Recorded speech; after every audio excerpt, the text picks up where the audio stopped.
കാമാക്ഷി ഗ്രാമപഞ്ചായത്തിൽ കുടുംബശ്രീ CDSന്റെ വാർഷിക പരിപാടികൾ സംഘടിപ്പിച്ചു. ഗ്രാമപഞ്ചായത്ത് ഹാളിൽ സംഘടിപ്പിച്ച പരിപാടി പ്രസിഡന്റ് അനുമോൾ ജോസ് ഉദ്ഘാടനം ചെയ്തു. ദാരിദ്ര്യ നിർമ്മാർജ്ജനം, സ്ത്രീകളുടെ സാമ്പത്തിക സാമൂഹിക ശാക്തീകരണം എന്നിവ ലക്ഷ്യമിട്ട് 1998 കുടുംബശ്രീ പ്രവർത്തനം ആരംഭിച്ചത്. അന്നു മുതൽ സ്ത്രീ ശാക്തീകരണത്തിലേക്കുള്ള നിരവധി ചുവടുകളാണ് ഈ കൂട്ടായ്മ പിന്നിട്ടത്.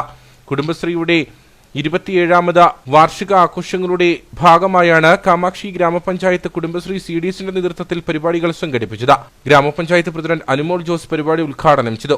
നമ്മുടെ 27 വർഷം പൂർത്തിയായി 28ാമത്തെ വർഷത്തിലേക്ക് കടന്നിരിക്കുന്ന ഈ അവസരത്തിൽ നമുക്കറിയാം നമ്മുടെ കുടുംബശ്രീ എത്രത്തോളം നമുക്ക് നേട്ടങ്ങളും കോട്ടങ്ങളും ഒക്കെ തന്നിട്ടുണ്ടെന്ന്. ഒരുപാട് നേട്ടങ്ങൾ ചൂണ്ടിക്കാണിക്കുമ്പോൾ ഒരു കോട്ടമുണ്ടെങ്കിൽ അതിനെ മാത്രം തള്ളിക്കളഞ്ഞുകൊണ്ട് എന്നും മറ്റുള്ളവർക്ക് ഒരുപാട് കാര്യങ്ങളൊന്നും ചെയ്യാൻ സാധിച്ചില്ലെങ്കിലും നമുക്ക് മറ്റുള്ളവർക്ക് ഒരു പ്രചോദനമാകുന്ന രീതിയിൽ കുറച്ച് കാര്യങ്ങൾ ചെയ്യുന്നതാണ് എന്നും നമ്മളെ പൂർണ്ണതയിൽ എത്തിക്കുന്നത്.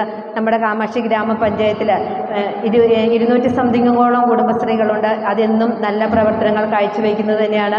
ഓരോ കുടുംബശ്രീയിലെ റിപ്പോർട്ടുകളായാലും അല്ലെങ്കിൽ ഏതെങ്കിലും ഒരു കാര്യത്തിന് പറഞ്ഞാലും എല്ലാവരും ഒരു മനസ്സോടുകൂടി ചെയ്യാൻ തൽപരരായവർ തന്നെയാണ്. അപ്പം നമുക്ക് ഓരോരുത്തർക്കും അറിയാം ഓരോ വ്യക്തിയെ കുറിച്ച് അല്ലെങ്കിൽ ഒരു കുടുംബശ്രീ അംഗത്തെക്കുറിച്ച്. CDSലെ ഏറ്റവും പ്രായം കൂടിയ കുടുംബശ്രീ അംഗമായ അടക്കനാട്ട് റോസമ്മയെയും കരിമ്പനക്കൽ മേരിയമ്മയെയും യോഗത്തിൽ ആദരിച്ചു. CDS ചെയർപേഴ്സൺ ലിസി മാത്യു അധ്യക്ഷയായിരുന്നു. ഗ്രാമപഞ്ചായത്ത് അംഗങ്ങളായ Prahladan, Jindu Binoy, Chinchumol, CDS vice chairperson Jessy Binoy തുടങ്ങിയവർ സംസാരിച്ചു.